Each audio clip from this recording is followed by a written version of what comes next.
There are so many dark leafy greens to choose from. Collard greens, spinach, Swiss chard, and kale. Most people think about those in salads, but there are so many other things to do with them.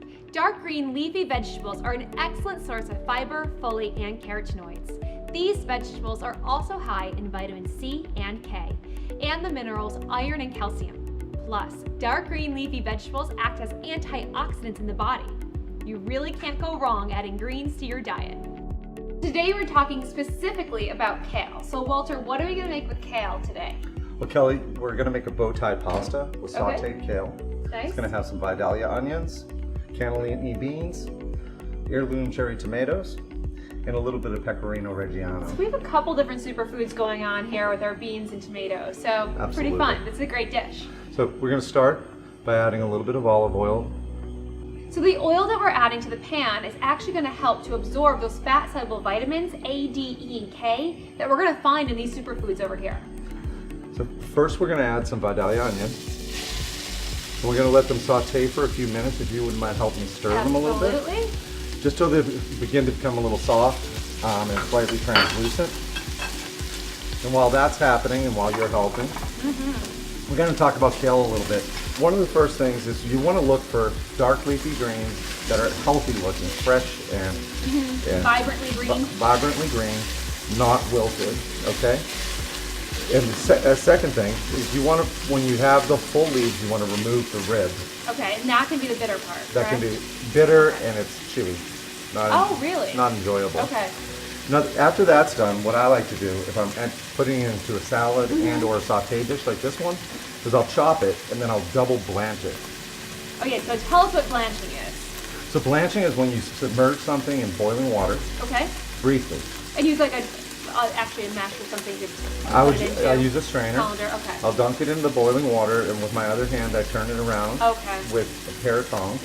Then I go into ice water and then back again and do it one more time. All right. Then you want to really squeeze out any liquid.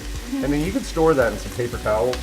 So you can use it for a salad too. So we're coming up with some more ideas we can use the kale for. Right. So keep those moving. I'm going to add some fresh garlic. I've minced it up. So as I mentioned, the kale's already been cooked. Okay. So we really just want to knock some heat through it. Okay. Keep it moving. You don't want to cook out any extra nutrients. No, we want to lock all those great nutrients inside because, like you said, kale is absolutely loaded. 1 cup of kale can have more vitamin C than a whole orange. Isn't that crazy? It's a lot. Yep, it has vitamin K, it has some iron, so there's so many nutrients that are in our kale. I'm adding some white wine for flavor. Oh, nice. Keep things loose. Steam it up really good too. Yep. Perfect. And then followed by our beans. These are canned cannellini beans. Wonderful. So by adding in the beans, there's iron in the beans, which paired with the kale is going to have vitamin C. These two things paired together will help the uptake of iron into the system. So if you're dealing with any anemias, these are a perfect combination. We're going to follow with some heirloom cherry tomatoes. Again, these tomatoes are great raw. So you really don't have to overcook them. We just want to knock the chill off of them. Okay. That's pretty much it. And again, with the tomatoes, another superfood, we're going to be adding even more vitamin C for that uptake of the iron. Now I've already cooked the pasta and strained it. It's warm. We're going to add it. Great. I love this dish, and also if you're worried about getting in too many carbohydrates from your pasta, by adding in vegetables you're going to be decreasing that amount of carbs but increasing the amount of fiber, so it's going to keep you full longer. Just a hint of salt and pepper. And we're going to come in with some pecorino reggiano. Nice. So our aged cheeses, our hard cheeses, are going to have very little lactose, which is going to decrease on the sugar, and also for anyone struggling with any lactose issues, you can have usually the hard cheeses.